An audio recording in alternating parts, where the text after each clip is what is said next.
ঘোষণা ছাড়াই রাশিয়া নীরবে এমন কিছু প্রস্তুত করছে যার খবর পেয়ে গোটা বিশ্ব থমকে গেছে।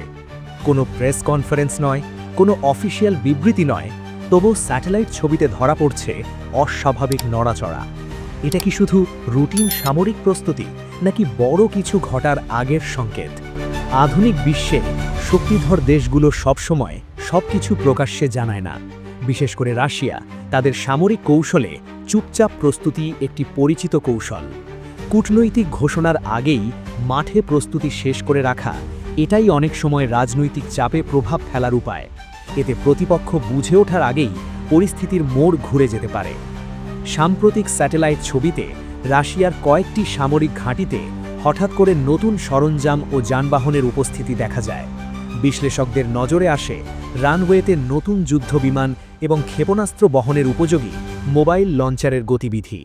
এই পর্যবেক্ষণগুলো এসেছে পশ্চিমা সামরিক বিশ্লেষক ও ন্যাটো সংশ্লিষ্ট সূত্র থেকে। তাদের মতে এই ধরনের নড়াচড়া সাধারণ অনুশীলনের তুলনায় অনেক বেশি সমন্বিত ও দ্রুত। সবচেয়ে বেশি আলোচনায় এসেছে রাশিয়ার আধুনিক ক্ষেপণাস্ত্র ব্যবস্থা, যেমন ইস্কান্দার মিসাইল সিস্টেম। এগুলো স্বল্প সময়ের মধ্যে দূরপাল্লার লক্ষ্যবস্তুতে আঘাত হানতে পারে।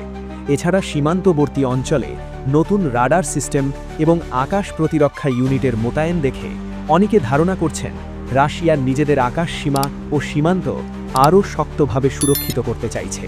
এই প্রস্তুতি আক্রমণের জন্য নাকি প্রতিরক্ষার জন্য, তা এখনও স্পষ্ট নয়। আশ্চর্যের কারণ একটাই, এই প্রস্তুতির আগে কোনো আনুষ্ঠানিক ঘোষণা আসেনি। সাধারণত বড় সামরিক মহড়ার আগে রাশিয়া বা অন্যান্য দেশ কূটনৈতিকভাবে কিছু ইঙ্গিত দেয়, কিন্তু এবার কোনো পূর্বাভাস নেই। হঠাৎ করেই প্রস্তুতির প্রমাণ সামনে এসেছে। এই নীরবতাই বিশ্বকে বেশি ভাবাচ্ছে, কারণ নীরব প্রস্তুতি মানেই সম্ভাব্য কৌশলগত চমক। এই নড়াছড়া নজরে পড়তেই পশ্চিমা দেশগুলো নিজেদের গোয়েন্দা নজরদারি বাড়িয়েছে। বিশেষ করে যুক্তরাষ্ট্র এবং তাদের মিত্ররা এ ধরনের প্রস্তুতিকে আঞ্চলিক নিরাপত্তার জন্য সম্ভাব্য ঝুঁকি হিসেবে দেখছে।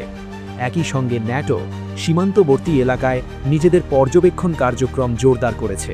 সবাই চেষ্টা করছে যেন পরিস্থিতি অপ্রত্যাশিতভাবে হঠাৎ বিস্ফোরিত না হয়ে যায়। বিশ্লেষকদের মতে এ ধরনের নীরব প্রস্তুতি সবসময় যুদ্ধের মানে হয় না। অনেক সময় এটা কূটনৈতিক চাপ তৈরি করার কৌশল, প্রতিপক্ষকে মনে করিয়ে দেওয়া আমরা প্রস্তুত আছি। তবুও ইতিহাস বলে বড় সংঘাতের আগেও এমন নীরব প্রস্তুতির নজির আছে। তাই বিশ্ব সতর্ক দৃষ্টিতে এই পরিস্থিতি পর্যবেক্ষণ করছে। আগামী দিনে হয়তো রাশিয়া আনুষ্ঠানিক ঘোষণা দেবে এগুলো ছিল রুটিন মহড়া, অথবা পরিস্থিতি আরও উত্তপ্ত হলে কূটনৈতিক উত্তেজনা বাড়তে পারে। যাই হোক, এই ঘটনা আবার মনে করিয়ে দেয় আধুনিক যুদ্ধে সবচেয়ে ভয়ঙ্কর অস্ত্র অনেক সময় নীরবতাই। ঘোষণা ছাড়াই নেওয়া প্রস্তুতি শুধু সামরিক কৌশল নয়, এটি একটি মানসিক যুদ্ধ। রাশিয়ার এই নীরব পদক্ষেপ প্রমাণ করে আজকের বিশ্বে সংঘাত শুধু অস্ত্র দিয়ে নয়, নীরবতার মাধ্যমেও লড়া হয়।